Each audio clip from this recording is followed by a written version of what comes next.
बिंदु खत्ता के शांति नगर क्षेत्र में उमेश चंद्र भट्ट जी ने युवाओं को स्वरोजगार की ओर प्रेरित करने के लिए व स्वावलंबन की ओर प्रेरित करने के लिए पशुपालन के क्षेत्र में एक विशेष क्रांति की है और यह क्रांति इनकी दिन पर दिन निखर रही है। धिनाली के नाम से आपने प्रोजेक्ट शुरू किया है जिसमें दूध वगैरह वितरित करने का कार्य है और भी अनेक उत्पाद आपके द्वारा तैयार किए जाते हैं। आइए मिलते हैं उमेश चंद्र भट्ट जी से। भट्ट जी, आपका बहुत बहुत स्वागत है और आपसे सबसे पहले यह जानना चाहेंगे कि आप जो धिनाली जो आपका प्रोजेक्ट चल रहा है इसके अंतर्गत आप क्या क्या चीज़ बना रहे हैं और उनकी क्या क्या क्वालिटी है। बहुत बहुत धन्यवाद आपका जी। धिनाली जैसा इसका इस नाम से कोई परिचय का मोहताज तो नहीं है। धिनाली नाम हमारे खासतौर उत्तराखंड और कुमाऊं क्षेत्र में, और इसी सोच के साथ हमने जो पशुपालन तो पहले से करते आ रहे हैं और उसमें जो दूध के रेट को लेकर के सभी जगह वो रहता है कि किसानों को उसका दूध का सही रेट नहीं मिल पाता और इसमें जो खर्चे आते हैं, जो मेहनत लगती है, उसके हिसाब से बचत तो छोड़िए, जो दूसरे सोर्सों से हमारी इनकम होती है उसका भी पैसा उसमें चला जाता है। तो जबकि हमारा जो क्षेत्र है उत्तराखंड, खासतौर से पहाड़ी इलाका जो है, ये पहले पशुपालन पर ही निर्भर रहता था। जीवन यापन का एक प्रमुख साधन यहाँ पर पशुपालन माना जाता था।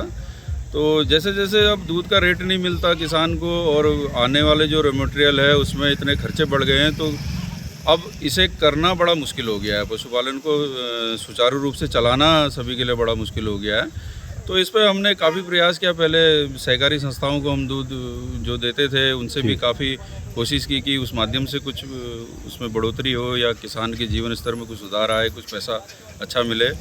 तो जब नहीं हो पा रहा था तो फिर हमने कहा एक छोटा सा इनिशिएटिव हम लेते हैं। मैं बाय एजुकेशन इसमें मैं डेयरी में डिप्लोमा होल्डर हूँ, तो इसमें काफ़ी लोगों को हम लोग उसमें वैसे भी बताते रहते थे कि इसको किस तरीके से इस काम को किया जाए या कैसे पशुपालन में किन नई विधाओं को अपना करके या नई साइंटिफिक तरीके से हम इस काम को करने के बाद कैसे ज़्यादा लाभ ले सकते हैं।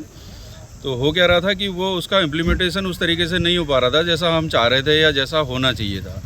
तो अभी 1 साल पहले हमने एक छोटा सा शुरुआत की है, खुद के ही घर पर एक छोटा सा मिनी प्लांट लगा करके, जिसमें हम किसानों से और अपने पास भी जो दूध हमारे पास उत्पादन होता है और बाकी जो आसपास के किसानों का जो दूध उत्पादन है उनसे भी वो दूध को अच्छे दामों पर लेकर के उसकी प्रोसेसिंग कर रहे हैं, उसके प्रोडक्ट बना रहे हैं। दूध से दही, मट्ठा, पनीर, खोया, घी, और उसको बाज़ार में अपना अभी बिक्री कर रहे हैं। तो जिससे क्या हो रहा है कि हमारा लाभ तो है ही है, उसके साथ में जो किसानों को भी हम 2-4 रुपया उसमें पर लीटर के हिसाब से हम जो उनका रेट जिस रेट पर दूध बिक रहा था उससे थोड़ा सा दे पा रहे हैं। तो उनमें भी काफ़ी अच्छा एक उत्साह है कि अगर इसी तरह से रहा तो शायद आगे इसमें जीवन यापन के लिए हम इसे सुचारू कर पाएंगे। अच्छा, आपके इस समय आपके साथ कितने लोग कार्य कर रहे हैं? कितने लोगों को आपने स्वरोजगार के लिए प्रेरित किया हुआ है?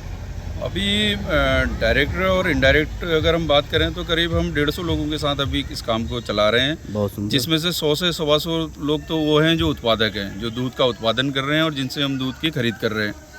उसके बाद करीब 10 से 15 लोग हमारे साथ, कुछ 8-10 लोगों का रेगुलर स्टाफ है, 5-7 लोग जो हम आउटसोर्स जिस तरीके से करते हैं, और बाकी फिर कुछ हमारे साथ जो आगे जो दुकान पे सेल करते हैं वो लोग जुड़े हुए हैं। तो कुल मिला के 125-150 लोगों का एक नेटवर्क सा अभी छोटा सा बना हुआ है अभी हमारा, और उम्मीद है कि धीरे धीरे ये बढ़ता जा रहा है तो आगे एक अच्छा नंबर हम दे पाएंगे। चलिए, बहुत बहुत धन्यवाद।